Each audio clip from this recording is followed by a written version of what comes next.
गाय के बच्चे का बलि, मेढ़ा के बच्चे का बलि चढ़ाया करते थे। और इस प्रकार से याजक जो है उनके पाप शुद्धिकरण के लिए उनको काटता था, उनकी खून को छींट देता था, कैसा था जा। यरूशलेम के मंदिर में लोगों का इकट्ठा होना क्या कारण? आपने सुना होगा सोमवार को किसने प्रचार किया, पता नहीं। सोमवार के दिन ये यीशु मसीह जो है यरूशलेम के मंदिर में, इतवार के दिन में आपने सुना होगा कि गधी के बच्चे पर यीशु मसीह सवार होकर आए। पास के नगर में जाओ, वो गधी का बच्चा तुम्हें बंधा हुआ मिलेगा और उसका मालिक तुमसे पूछे तो कहना प्रभु का इसका प्रयोजन है। ये जो घटना है इतिहास के अंदर, इस्राएल के इतिहास के अंदर या इस्राएलियों की जाति के बीच में कभी नहीं हुआ, कभी नहीं हुआ। लोग फसह का पर्व मनाने के लिए साल में एक बार यरूशलेम के मंदिर में जमा हुआ करते थे और अपनी साल भर की भेंट उस मंदिर में लाकर एक ओहदा, एक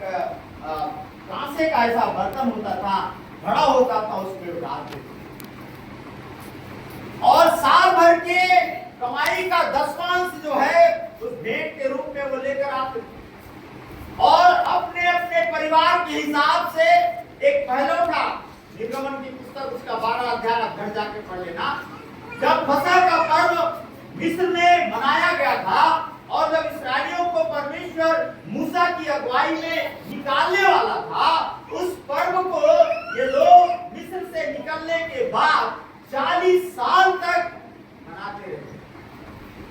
और जब यरूशलेम के मंदिर का निर्माण हुआ तब वो लोग साल में एक बार यरूशलेम के मंदिर में आते थे, अपना अपना चढ़ावा लेकर अपने अपने परिवार के हिसाब से। पहले नर जो भेड़ का बच्चा हो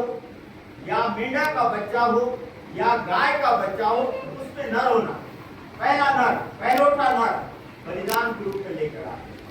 और अपने परिवार के साथ जब लेकर आते थे तो वहां पर पिलातुस के बहुत से लोग थे जो बाजार लगाए हुए थे और वो लोग कहते थे कि ये जो बकरे का बच्चा लेकर आए हो ना, इसके कान में थोड़ा सा गिरता हुआ कट गया, ये नहीं चलेगा, आप दूसरा लीजिए, यहाँ से लीजिए, बाजार लगाओ, यहाँ से लीजिए और चढ़ाइए। प्रभु ने क्या किया, उन व्यापार करने वाले लोगों को कोड़े मारकर भगाया और कहा ये प्रार्थना का घर है, तुमने इसे डाकुओं की खो बना दिया और सबके उन चौकियों को उसने उलट दिया जहां पर वो पैसे लेते थे लोगों से और लोग जो लेके आते थे उसमें उन पर वो खामियां निकालते थे और कहते थे कि ये परमेश्वर को ग्रहण योग्य नहीं होगा। प्रभु ने एक बार अपने चेलों से पूछा, इस मंदिर में जो लोग दान डाल रहे हैं उसमें से सबसे ज्यादा दान किसने डाला? चेलों ने कहा, प्रभु लोग तो अपनी थैली खोल रहे हैं और उंडेल दे रहे हैं,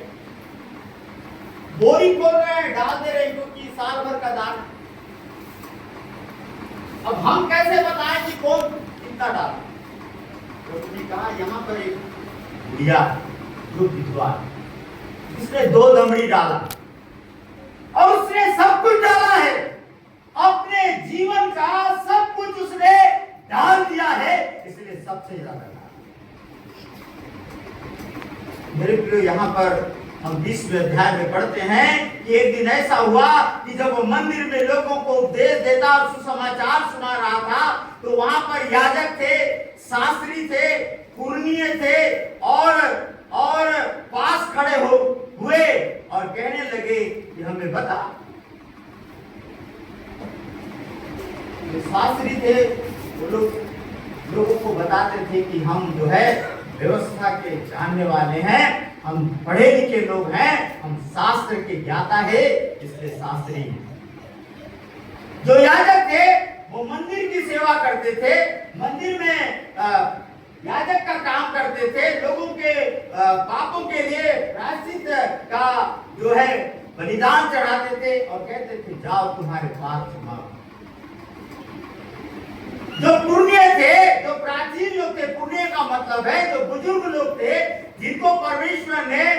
मिलाप के तंबू के बाहर खड़े होने के लिए जब मिस्र की गुलामी से वाचा की संदूक को लेकर ये लोग निकले तो मिलाप का तंबू बनाया गया, जहां पर वाचा का संदूक, जहां पर 10 आज्ञा रखी गई थी, उसको रखा जाता था और चारों तरफ तंबू बनाया जाता था और उस तंबू के अंदर केवल मूसा अंदर प्रवेश करता था। वो परमेश्वर से उस वाचा के संदूक के पास खड़े होकर बातें करता था और पुण्य जो होते थे, जो बूढ़े लोग होते थे, प्राचीन लोग होते थे, वो तंबू के बाहर खड़े हुए रहते थे जब तक मूसा बाहर न निकले।